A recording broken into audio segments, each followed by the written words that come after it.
Live Tamil செய்திகள்.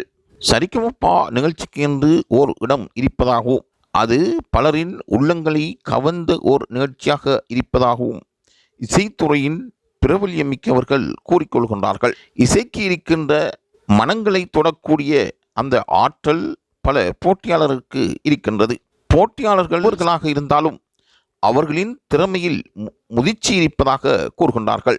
ஏனென்றால் அங்கிருக்கின்ற ஒவ்வொரு சிறுவர்களும் சங்கீதத்தில் கூடுதலான அளவு ஆற்றல் இல்லாவிட்டாலும் அந்த பாடல்களை மிகவும் திறமையாக பாடி அசத்தி வருகின்றார்கள். ஒவ்வொரு வாரமும் அங்கிருக்கின்ற போட்டியாளர்களும் நடுவர்களும் தங்கள் திறமைகளை போட்டி போட்டு வெளிக்காட்டுவதில் தனி இடத்தையே பிடித்திருக்கின்றார்கள். ஒவ்வொரு வாரமும் நடுவர்கள் போட்டியாளர்களின் திறமைகளை ஆய்வு செய்யும் பொழுது யாரை போட்டியை விட்டு நீக்கச் செய்வது, எவ்வாறு இறுதி சுற்றுக்கு போட்டியாளர்களை தெரிவு செய்வது என்ற குழப்பத்தில் ஆழ்ந்திருப்பதாக கூறப்படுகின்றது. ஏனென்றால் திறமைகளில் ஒருவரை ஒருவர் விட்டுக் கொடுக்காதவர்களாகவும் நண்பர்களாகவும் அவர்களின் திறமைகளில் அவர்கள் ஆற்றல் உள்ளவர்களாகவும் இருக்கின்றார்கள். சரிகமபா நிகழ்ச்சி எவ்வாறு நுணுக்கமாக பார்க்கப்படுகின்றதோ அதே போன்று சங்கீதத்தில் இருக்கின்ற சரிபொலிகளும் அவதானிக்கப்படுவதாக நடுவர்கள் கூறுகின்றார்கள்.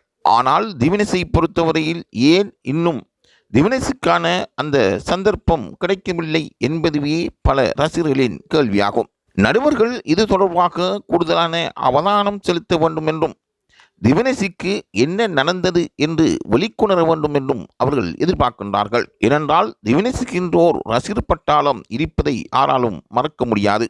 அவர் உலகத்தில் இருக்கின்ற பழைய ரசிகர்களையும் புதிய ரசிகர்களையும் தனது பிஞ்சி குரலால் கவர்ந்திருக்கின்றார். மக்களுக்கு மத்தியில் பிரபல்யமிக்க ஒரு நபராக போட்டியாளராக திவினேஷ் இருந்து வருவது குறிப்பிடத்தக்கதாகும். தற்பொழுது அவருக்கான வாய்ப்பு எப்போது வழங்கப்படும் என்பதுவே பலரின் அவதானிப்பாகவும் இருக்கின்றது. இது தொடர்பான தகவல்களை பெற்றுக்கொள்வதற்கு சரிகமபா நிகழ்ச்சியில் போட்டியிடுகின்ற திவினேஷ் தொடர்பாகவும் மற்ற போட்டியாளர் தொடர்பாகவும் தகவலை வழங்குகின்ற லைவ் தமிழ் செய்தியுடன் இணைந்திருங்கள்.